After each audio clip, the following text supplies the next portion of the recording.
भन्दै भयो कति भारी काट्नु पर्छ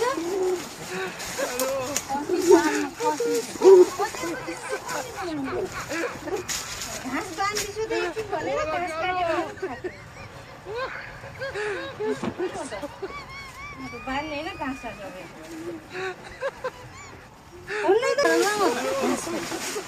घाँस बाँध्दैछु न अलिकति भनेर बिहान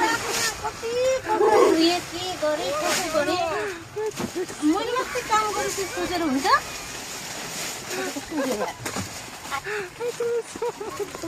अब सबै अरू घाँस